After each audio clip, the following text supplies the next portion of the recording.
Friends, how are you? Hope all of you are fine and safe at your home. Students, in previous video we have started our chapter number 8, The Silk Road, means Reshmi Rasta, which is written by Nick Middleton. In previous video, students, we have completed the four paragraph explanation. Now go to the fifth one. We passed nomads' dark tents pitched in splendid isolation, usually with a huge black dog, a Tibetan Mastiff, standing guard. These beasts would cock their great big heads when they became aware of our approach and fix us in their sights. As we continued to draw closer, they would explode into action, speeding directly towards us, like a bullet from a gun and nearly as fast.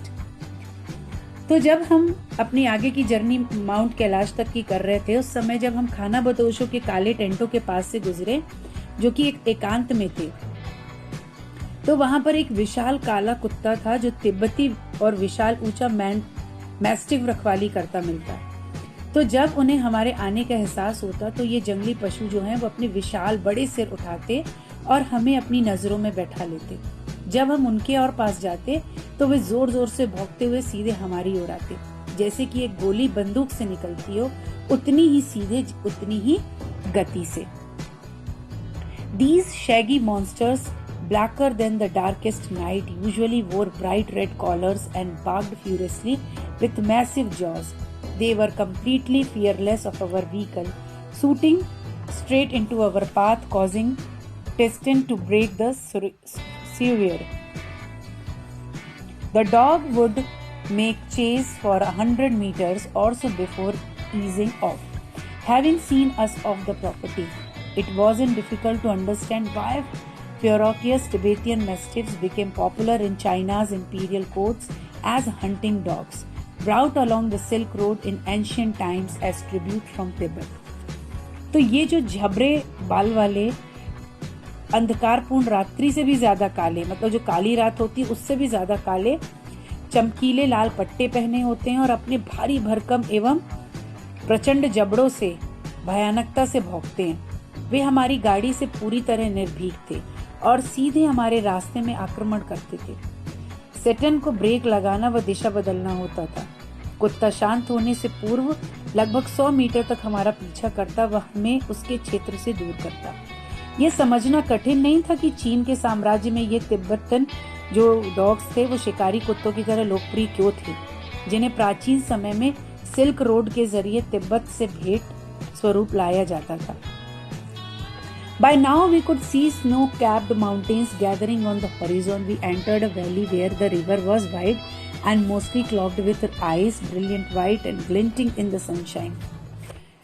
तो जब अब हम बर्फ से ढके पर्वत देख सकते थे जो एकदम क्षितिज पर उभर रहे थे। एक तरफ तराई में प्रविष्ट हुए जहाँ नदी चौड़ी थी और जो कि मोस्टली जो थी बर्फ से ढकी हुई थी, चमकीली सफेद और सूर्य प्रकाश में चमकती हुई थी। पगडंडियां उसके किनारों से मिलती, इधर उधर घूमती और मुड़ती तुड़ती। जब हम ऊंचाई पर पहुंचे तो दर्रों के किनारे सकरे हो गए, मोड़ तीखे होते गए और जैसे जैसे हम चढ़ रहे थे, सेटन ने अब तीसरा गियर डाल दिया था। ट्रैक अब बर्फीली नदी से दूर हो गया था और बहुत खड़ी चढ़ाई पर आ गया था जिसमें बड़ी चट्टानें थी जिन पर संतरे के रंग की काई चढ़ी हुई थी। चट्टानों के नीचे बर्फ के बड़े टुकड़े लगभग स्थायी शेड में लटके थे। मैंने अपने कानों में दबाव बनता हुआ किया। मैंने अपनी नाक को पकड़ा, सुकड़ा लिया और उसको साफ किया। हमने एक अन्य जटिल मोड़ पर पार करने हेतु संघर्ष किया और सेटन रुक गया। उसने अपना दरवाजा खोल लिया था और इसके पहले ही मुझे मालूम पड़े कि क्या हुआ है, वह नीचे कूद गया। बर्फ, डैनियल ने कहा और वह भी कार से उतर गया था। उसने ऐसा किया तो ठंडी हवा का झोंका अंदर पर प्रवेश कर गया।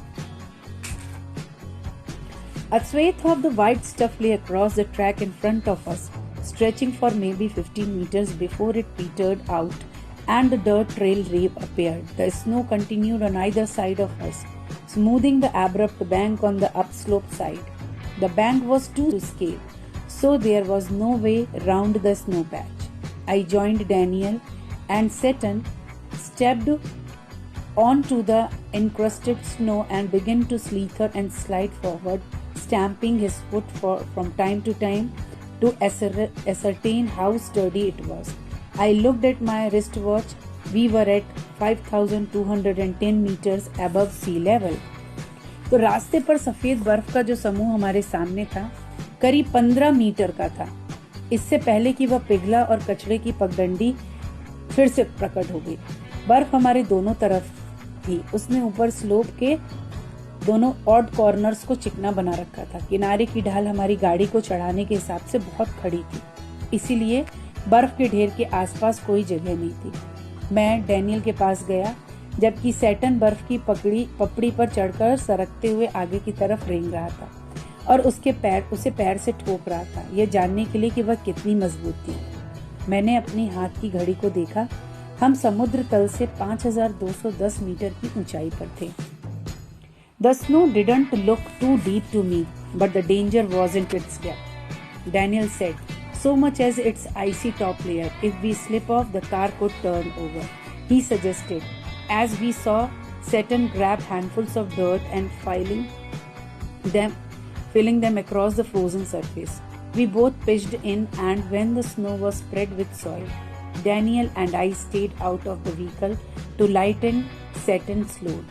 He backed up and drove towards the dirty snow, eased the car onto its icy surface and slowly drove its length without apparent difficulty. बर्फ मुझे बहुत गहरी नहीं लग रही थी, किंतु खतरा उसकी गहराई का नहीं था। डैनियल ने कहा, जितना कि उसकी ऊपर की परत का है। अगर हम फिसल गए तो कार पलट जाएगी। उसने ये आइडिया दिया और हमने देखा कि सैटर्न ने मुट्ठी भर भर के कूड़ा उठाया और उसे बर्फीली सतह पर फेंकना शुरू कर दिया। हमने भी इसमें साथ दिया और जब बर्फ मिट्टी से ढक गई, तब डैनियल और मैं सैटर्न के बोझ को हल्का करने के लिए गाड़ी के बाहर हो गए। उसने गाड़ी को पीछे लिया और बर्फीली सतह पर कार को ले गया, जहां गंदी बर्फ थी, और बिना किसी विशेष परेशानी के उसकी लंबाई को पार कर लिया। 10 मिनट बाद हम अन्य अवरोध पर रुके। श्रीमान, अच्छा नहीं है, सैटर्न ने कहा जब वह फिर से निरीक्षण के लिए बाहर कूदा। इस बार उसने बर्फ के चारों ओर गाड़ी चलाने का निश्चय किया। स्लोप सीधी चढ़ाई का था और बड़ी चट्टानों से भरा था, किंतु किसी तरह से सैटर्न ने उसे पार किया। उसकी 4 पहियों से चलने वाली गाड़ी एक अवरोध से दूसरे अवरोध पर झुकती हुई आगे बढ़ी। ऐसा करने में उसने एक हेयरपिन मोड़ को काटा। फिर वह उस पगडंडी तक पहुंचा जहां बर्फ कटी न थी।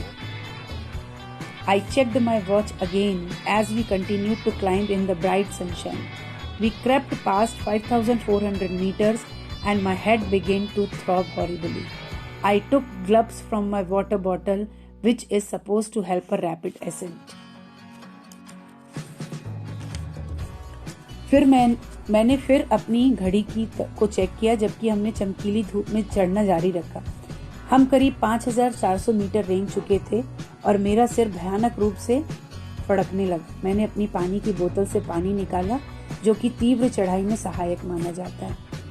हम अंततः दर्रे के शिखर पर 5,515 मीटर पर पहुंचे। यह एक बड़े चट्टानों के टीले से चिन्हित थी, जो सफेद रेशमी स्कार्फों से व कटे प्रार्थना झंडों से सजा हुआ था।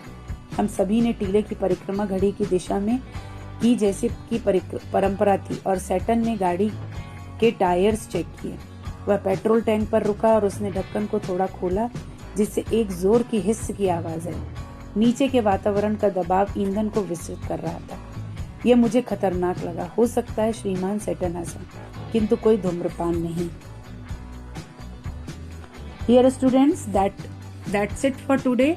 In next video, I explain you from paragraph 11. So you have to read this and try to understand it.